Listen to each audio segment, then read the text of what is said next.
So good day mga boss, welcome na naman po sa ating panibagong video. So sa video natin ngayon mga boss ay simpleng information lang mga boss. May share ko lang sa inyo. Itong Eagle Eye na to ay nabili ko sa Shopee mga boss. So yan. So halagang 150 mga boss, dalawa na siya. Ang kagandahan kasi dito mga boss ay meron siyang dilaw at puti. So dalawang ilaw yan mga boss. So pwede mo siyang gawing stoplight mga boss at park light yung puti. So yan. So ang naging problema nito mga boss ay ayaw umilaw yung kulay dilaw. So yan, natambak na to ng mga halos 2 taon na to eh. So trinay ko lang na pailawin siya mga boss. So ito na yung isa. So yan, umilaw na yung dilaw mga boss. So tinanggal natin dito sa loob. Tapos nirewiring natin mga boss yung kanyang wire sa loob. So ito yung wire niya sa loob. So yan, tinanggal natin yan. Tapos nilagyan natin ng panibagong wiring, hininang natin. So yan, tanggalin natin to. Eto mga boss, pinailaw ko na to halos mga yan, nasa 1 oras na. Tinitingnan ko kung magkakaroon ng problema. So tanggalin natin to. So etong negative. So yan. Yan yung dilaw niya. So pailawin naman natin yung puti mga boss. So yan. So yan yung puti. Okay na yung puti at okay din yung dilaw. So yan, bali okay na to mga boss. So pakita ko sa inyo kung paano ko ginawa. So yan. So ininang ko lang uli siya ng panibagong mga boss, panibagong wire. So nandito yung kanyang puti, ito. So itong part na to yung puti. So ito yung part na to, yan yung puti mga boss. Yung nasa gitna, yan yung kulay dilaw. At etong nasa dulo, ito ay yung brown niya mga boss. So dito, hindi ko na nailagay dito dahil sa sobrang dikit-dikit na sila yung mga wirings. Nagsasama-sama mga boss yung ating lead. So nagkakaroon ng contact yung mga yan. Ang ginawa ko mga boss, dahil yung pinanggalingan naman nito ay dito sa dulo. Tingin ko ito ay diode to eh. So diode to. So dito ko na nilagay sa dulo mga boss. Etong wire na to. Nilagay ko dito sa dulo, doon ko na hininang. So okay naman, wala namang naging problema. So 1 oras na siya nakailaw mga boss. Yung dilaw na yon ay wala naman naging problema. So ang gagawin natin, ibabalik lang natin yan mga boss. Tapos hihinangan uli natin ng panibagong wire. Yung wire na to. So yan, para kasya rin siya rito sa dulo niya. So pakita ko sa inyo mga boss na ayaw talaga gumana tong wire na to o yung ilaw natin. So ito, hindi pa to nabuksan eh. So rewire muna natin yan mga boss. Ito mga boss, lagyan na natin ng connection. So ito, nakakabit na yung kanyang negative. So ito na yung ating positive mga boss. So daan lang natin dito. So ito yung kanyang positive. So yung dilaw dyan mga boss, yan yung kulay dilaw din ng LED. So try natin mga boss. So yan, wala. So nakadikit na yan mga boss. Try naman natin yung pula mga boss. So yan yung kulay puti niya. So yan. So umilaw yung puti. Yung dilaw. So wala yung dilaw. So yan. Wala talaga. So yan oh. Wala. So yung puti lang talaga yung umiilaw mga boss. So yan yung naging problema. So dito pa rin yan, sa loob pa rin yan mga boss. So ang ginawa ko, para matanggal ko tong LED sa loob, ginamitan ko siya mga boss ng blower. So ito yung blower na ginamit ko. So yan. So ininitan ko lang to mga boss, tong part na to, para matunaw yung pandikit niya sa loob. So itong salamin na to, ininit natin. Tinutukan lang natin mga 10 minutes. 5 to 10 minutes mga boss. Yun. Nahugot naman natin tong salamin na to.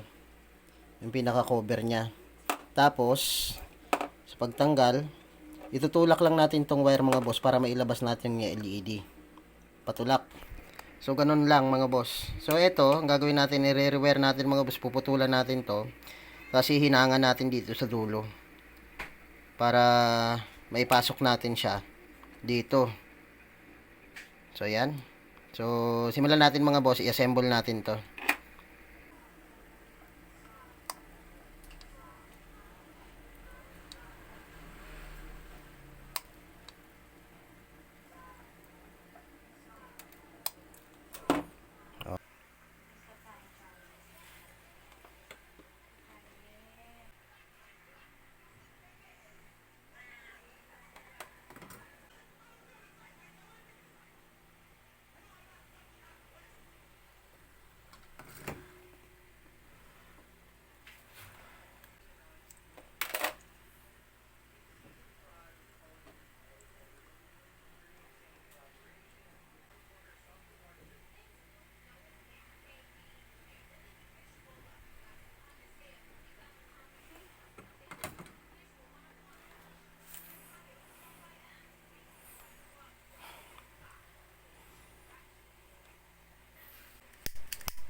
So yan, nalagyan na natin mga boss ng wiring to.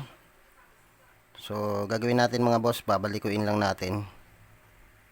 So yan, gaganituin lang natin siya para kumasya siya dun sa butas mga boss.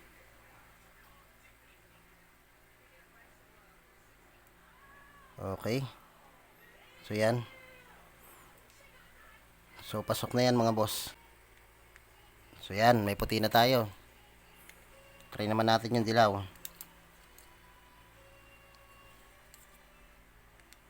So yun, may dilaw na mga boss. So gagawin na lang natin, babalik na lang natin to. So yan. So ito, linisin lang natin at lalagyan natin yung panibagong gasket to mga boss. So may gasket maker din tayo dyan. So ito na yung ating gasket maker mga boss. So yan, dito sa taas naging goma na siya oh. So napabayaan na to eh. Wala kasi itong pinakatakip niya mga boss. So yan. So, gagawin natin, lalagyan natin ng unting amount yung paligid nito mga boss.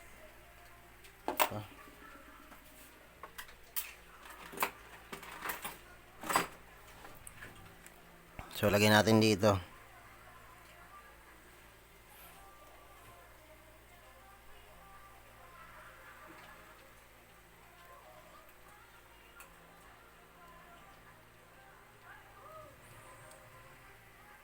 So sa part na to mga boss, lagay natin yung gasket maker natin para hindi na rin papasukin ng tubig. Siguradong tatagal yung ating LED mga boss, o yung ating eagle eye. Tulak lang natin pababa. So ito na mga boss yung ating LED. So nalagyan na natin ng gasket yung paligid niyan. So lagay na natin tong ating lens mga boss.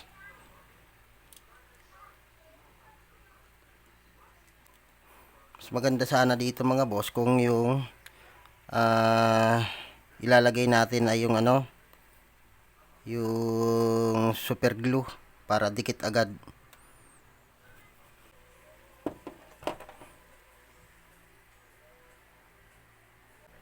So yan, okay na. Patuyuin lang natin yan mga boss. Pag once na natuyo na yan, at okay na. So pwede na natin i-install sa ating motor yung ating LED. So yan. Subukan na natin to mga boss. So yan, subukan na natin yung ating LED kung gagana. So balatan lang natin to.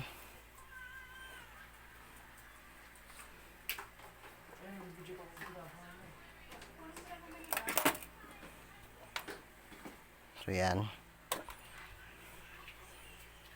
Tapos ito mga wire na to, balatan din natin para ma-expose natin yung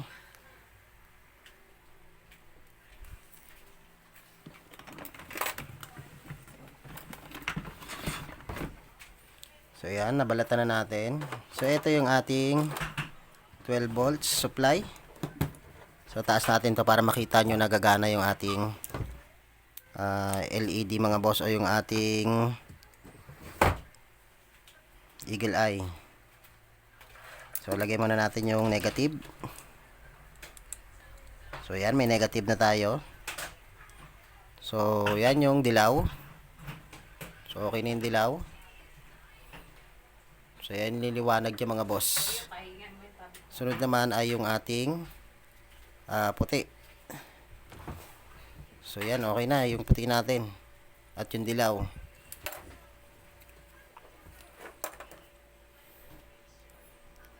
So yan mga boss, ganyan lang po ayos o ayusin yung ganitong klaseng LED mga boss. So kung kasi mag-order din kayo at same lang problema yung inyong maranasan sa ganitong klaseng LED mga boss, ay alam nyo na kung paano gagawin o paano i-remedyo para hindi naman masayang yung ating pagbili dito sa product na to mga boss, itong eagle eye. So yan mga boss, maraming salamat sa panonood sa ating munting channel, Lito Media na TV. At sana po ay may natutunan kayo sa video ito. At God bless mga boss.